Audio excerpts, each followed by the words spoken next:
Hello everyone and welcome back to the Metroid Prime 100% walkthrough here with, well, Metroid Prime 2 anyway. Here with part 2, and yeah, so this is going to be kind of an interesting one today. I believe we're going to get a hold of the energy controller thing, well, not the energy controller, the thing that allows us to absorb energy, which is basically useless completely, just because it doesn't actually do anything. It just pretends to do something. So we're going to get a hold of that, and we're also going to pull off our one and possibly only sequence break in the entire game. I'm not sure. I may pull off a certain ghetto jump a little bit down the road, but for now, I believe this one ghetto jump is it's kind of a big one, and I believe almost everyone knows this one. But for those of you who don't, I'll show you how to do it, and it'll net you a nice little extra missile expansion. So fire a little burst there, that should take out all of those guys. And yeah, but one and only sequence break, probably, that I will be pulling off in Prime 2, but we'll see. Yep. But this part's pretty standard, so just go through it as fast as possible, I guess. Oh well. But the trick with the ghetto jump, let me just say that, like, gravity, I don't know how it works, but I know the basic principles of, like, how it can be used.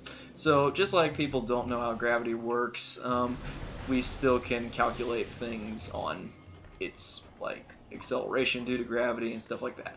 So in the same way, I don't know exactly how a ghetto jump works, but I can basically use it. I mean, I know the controls for it and all, but I don't remember exactly why.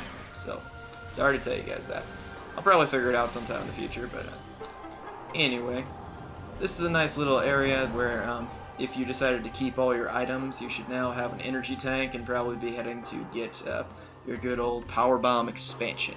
So, well, yeah. But that's for another walkthrough when I do this one on the GameCube, which I will be doing later down the road. Anywho, the first power bomb expansion, basically, that people get should be right over there. And yeah. But this part's pretty standard.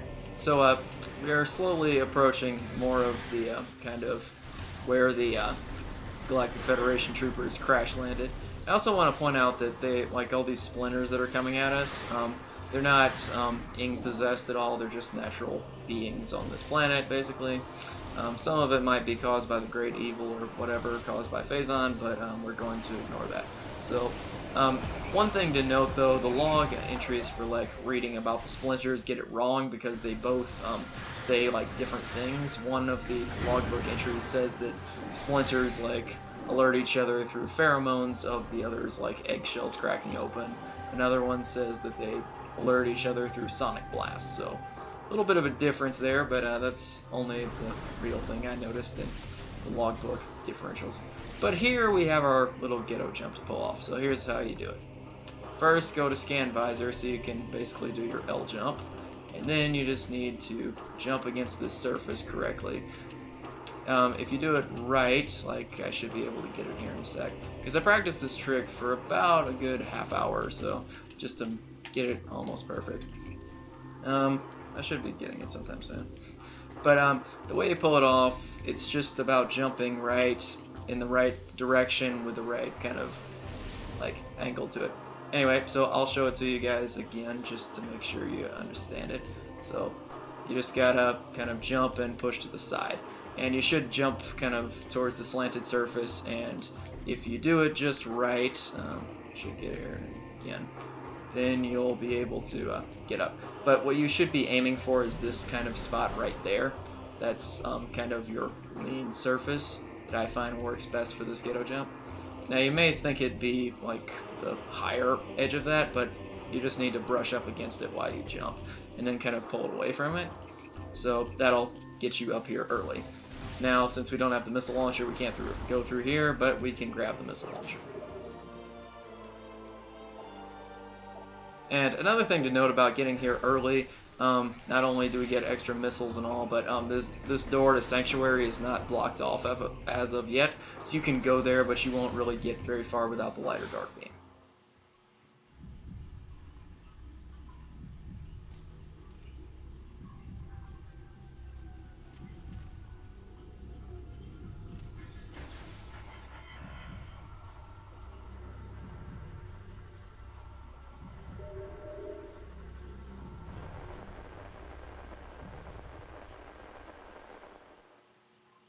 Final report.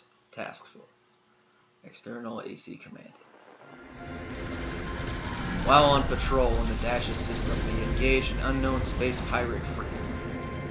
The enemy frigate was crippled and it crashed on the planet Ether. We followed the pirates, but our ship was damaged by a storm as we entered Ether's atmosphere. Don't know what that's like.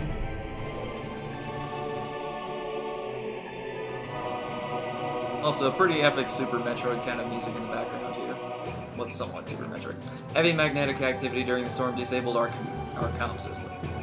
Upon landing, we split up into 2 units, which we can find out elsewhere, basically, the 2 different ones. Each unit was doing fine, no problems. Until they appeared.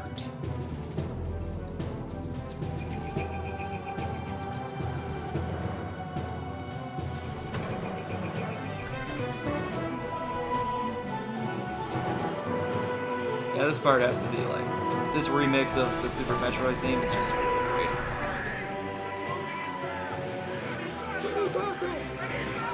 Also, that is the only voice, like, that is the only dialogue used in this entire, like, game. Just know that. We need backup. Kind of sad at the same time. But it goes. You may notice these are splinters. These are not ing. These are not even splinters. These are the dark splinters that are wiping them out. So, dark splinters are basically normal splinters, but they've been, like, kind of, you know, they've bonded with the ing. So, the ing have the ability to bond, kind of, with the splinters and many different organisms, including us, which is how they stole our capabilities, basically. So, with that kind of power, they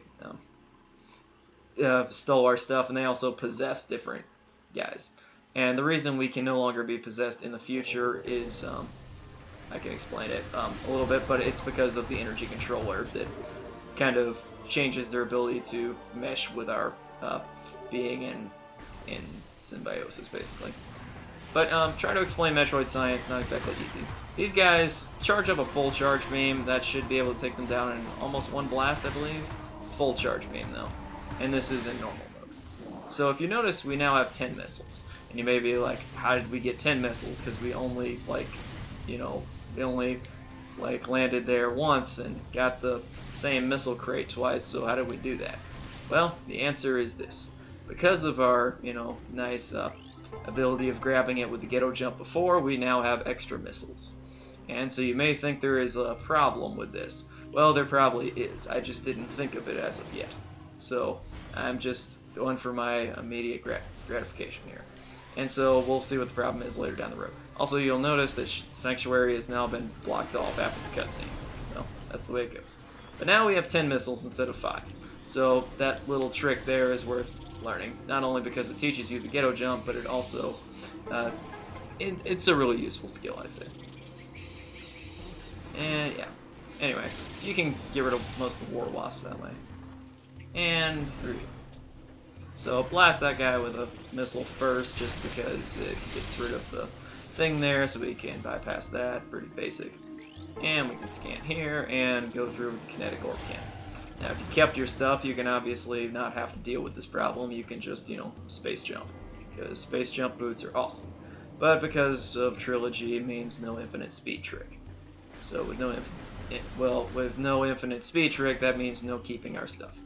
So, but yeah, I might pull off that difficult ghetto jump later down the road if I feel like it, because I'll probably have the dark suit, you know, since I'm going for 100% now. So I'm gonna pull off that trick later down the road, probably.